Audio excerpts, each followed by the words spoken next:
Assalamualaikum warahmatullahi wabarakatuh. Bismillah, alhamdulillah, wassalatu wassalamu ala rasulillah, wala haula wala quwata illa billah, amma ba'du. Pemirsa semuanya, kembali berjumpa dengan saya untuk menyampaikan pembahasan materi pendidikan agama Islam.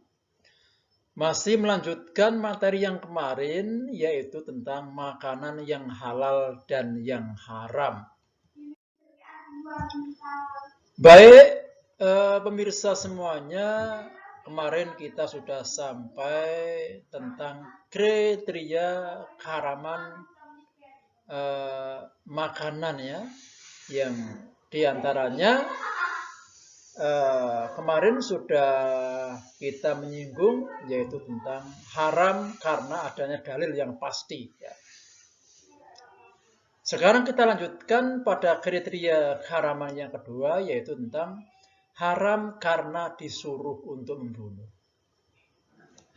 Jadi ada beberapa hewan yang kita disuruh untuk membunuhnya, dikarenakan hewan-hewan ini mempunyai sebuah potensi kemudaratan bagi manusia. Misalnya karena mengandung potensi membahayakan ataupun berpotensi menyebarkan penyakit kepada manusia.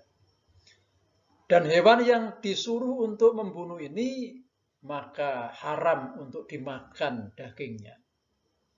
Sekali lagi, hewan yang dilarang untuk, hewan yang kita disuruh untuk membunuhnya, ini dagingnya haram untuk dikonsumsi. Lalu hewan-hewan apakah itu? Kita lihat ada ular, ada gagak, ada tikus, anjing galak, burung elang. Ya. Ini adalah beberapa contoh-contoh hewan yang kita disuruh untuk membunuh, ya. Yang diharamkan bagi kita untuk mengkonsumsi dagingnya. Tapi perlu diingat ini ya, membunuh hewan-hewan ini terkait dengan sifat binatang itu yang berpotensi membahayakan. Maka perintah membunuh ini juga tidak boleh dilakukan dengan semena-mena. Jangan sampai menyiksa binatang itu ataupun bisa sampai mengancam hewan-hewan itu menjadi punah. Karena walaupun bagaimana, setiap yang ada dalam kehidupan ini masing-masing pasti mempunyai manfaat yang bila keberadaannya itu punah, maka akan ada efek negatif yang terjadi. Baik, kita lanjutkan pada kriteria yang ketiga, yaitu haram karena dilarang membunuh. Jadi ada binatang-binatang yang kita disuruh untuk membunuh, sebaliknya juga ada binatang yang kita diharamkan atau dilarang untuk membunuh. Dan sama, binatang yang kita dilarang untuk membunuh juga haram untuk dimakan dagingnya. Lalu binatang-binatang apa saja contohnya dari yang kita dilarang bunuh itu? Kita lihat ada semut, ada lebah, ada burung hudhud, dan ada burung surati. Inilah contoh-contoh binatang yang kita dilarang untuk membunuh, sehingga dengan begitu kita dilarang pula untuk memakan dagingnya. Baik, kita lanjutkan pada kriteria berikutnya, yaitu haram karena hidup di dua alam, ya. Atau dalam bahasa IPA-nya sering disebut dengan amfibi, binatang amfibi, binatang yang bisa hidup di darat dan bisa hidup di air. Contohnya apa? Kita lihat contohnya, ada katak, ada buaya, ada kepiting, dan mungkin masih banyak yang lainnya. Intinya kriterianya adalah binatang yang bisa hidup di dua alam, hidup di darat maupun di air. Baik, kita lanjutkan untuk kriteria berikutnya, yaitu haram karena kotor atau menjijikkan. Ya, jadi ada beberapa binatang-binatang yang secara tampilan ini sudah menimbulkan rasa kejijikan ya. Ya, kita ada kejijikan ya. Contoh yang paling mudah yo ini kita lihat contohnya yang paling mudah ya kutu, ulat, kepiting, ada juga cacing ya. Coba kalau kita melihat cacing misalkan kan langsung ada rasa jijik ya, yaitu menjadi salah satu kriteria bahwa kita dilarang untuk memakan binatang itu. Kita lanjutkan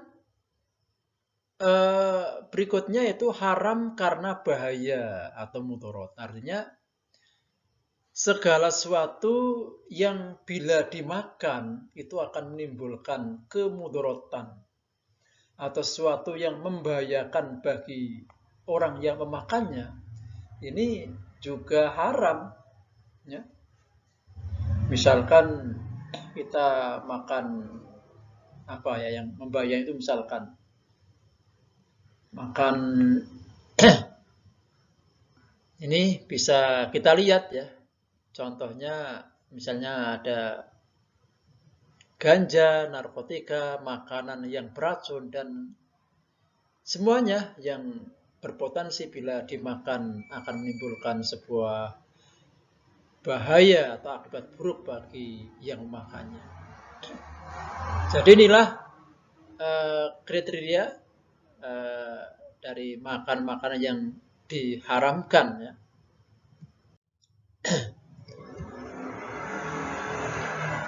Nah, sahabat-sahabat semuanya, pemirsa semuanya, khususnya murid-muridku, tadi sudah kita sampaikan semuanya tentang kriteria makan yang haram ya, yang harapannya akan bisa menjadi pengetahuan dan menjadi pedoman bagi kita semuanya untuk bisa memilah-milah ya makanan yang kita konsumsi. Kita tidak boleh makan dengan sembarangan ya, makan apa saja tanpa ada seleksi tentang kehalal haramannya ya. Sebagai orang yang beragama, tentunya kita wajib memperhatikan apa yang telah diajarkan oleh agama tentang makanan ini, yang harus diperhatikan mana yang haram, mana yang halal, mana yang boleh kita makan, dan mana yang tidak boleh untuk kita makan. Karena kalau kita mampu untuk bisa menghindari makanan yang dilarang oleh agama atau makan yang haram, kita juga akan mendapatkan berbagai hikmah yang sangat baik dan berpengaruh positif pada kehidupan kita. Di antaranya adalah yang pertama ini kita lihat bersama-sama. Pertama, kalau kita menghindari makan dan minuman yang haram, berarti kita telah menjalankan ketaatan kita kepada ketentuan yang sudah ditetapkan oleh Allah Subhanahu wa taala. Ya, kita patuh dengan apa-apa yang ditentukan oleh Allah, di antara tentang bagaimana kita diperintahkan oleh Allah untuk menghindari makanan dan minuman yang haram. Yang kedua, kita terjaga dari dosa karena melanggar larangan Allah. Iya, memakan makanan dan minuman yang haram ini adalah larangan dari Allah, dan kalau kita bisa menghindarinya berarti kita taat pada Allah dan terhindar dari dosa yang disebabkan oleh melanggar larangan dari Allah. Yang ketiga, kita dapat terhindar dari dampak-dampak negatif akibat mengkonsumsi makanan yang dilarang, seperti ancaman bibit penyakit dan pengaruh buruk dari makanan terhadap jiwa dan raga manusia. Jadi insya Allah di balik larangan-larangan